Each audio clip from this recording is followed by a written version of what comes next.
नमस्कार. आजच्या ठळक बातम्या.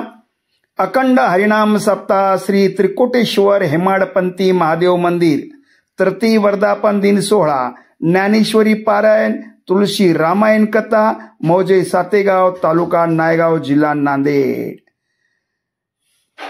सातेगाव परिसरातील सर्व भाविक भक्तांना कळविण्यात अत्यंत आनंद वाटतो की अखंड हरिनाम सप्ताह व त्रिकुटेश्वर हेमाडपंती महादेव मंदिर तृतीय कलश वर्धापन दिन आणि ज्ञानेश्वरी पारायण सोहळा व तुळशी रामायण कथा दिनांक 20 फेब्रुवारी 25 ते 27 फेब्रुवारी 25 पर्यंत आयोजित केलेला आहे.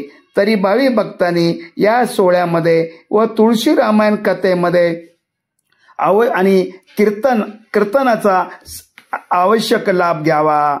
कथाकार हरिभक्त परमपूज्य गोपीनंद महाराज खिल्लारे सिंगणापूरकर, सात संगत हरिभक्त परमपूज्य माणिक महाराज जाधव, हा बाप्पा नाना महाराज बनसकर.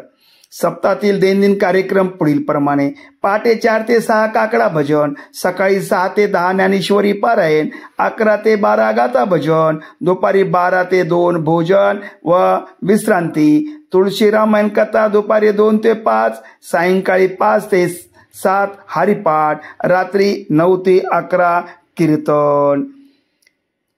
कीर्तनकार 20 फेब्रुवारी रोजी हरिभक्त परमपूज्य कुमारी प्रतीक्षाताई निवळीकर यांचे कीर्तन.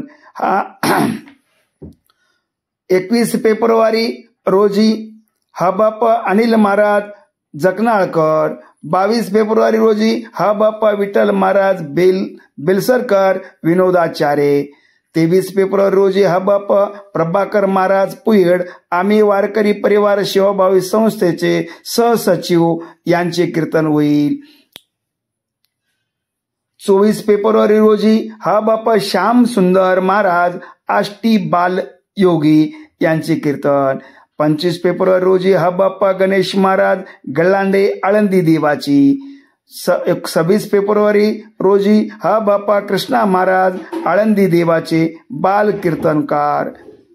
आणि 27 फेब्रुवारी 2025 रोज गुरुवार हा बाप्पा गंगाधर महाराज आळंदी देवाची यांचे काल्याचे कीर्तन होईल. महाप्रसाद 27/2/25 रोज गुरुवारी दुपारी 12 ते आपल्या आगमनापर्यंत महाप्रसाद होईल. काकडा भजन मनोहर महाराज शिंगणगावकर, ज्ञानेश्वरी पारायण प्रमुख हबाप रामदास दिवाणजी भायगावकर, कीर्तन बिना प्रमुख गायनाचार्य रामदास महाराज बोरगावथडी, मृदंगाचार्य धनंजय महाराज पतंगे, गाथा भजन प्रमुख निळकंठ महाराज बेनाळकर, हरिपाठ विना प्रमुख साईनाथ महाराज चिकणीकर, गायनाचार्य भजनी मंडळ इकळीमाळ रुईखुर्द बळेगाव तालुका नायगाव, महाटी येंडाळा कौडगाव रुई बुजरुक चारवाडी इत्यादी. स्थळ त्रिकुटेश्वर हेमाडपंती महादेव मंदिर, प्रांगण सातेगाव. विनंती: समस्त गावकरी मंडळी सातेगाव यांच्या वतीने समस्त भाविक भक्तांना या कीर्तन सोहळ्याचा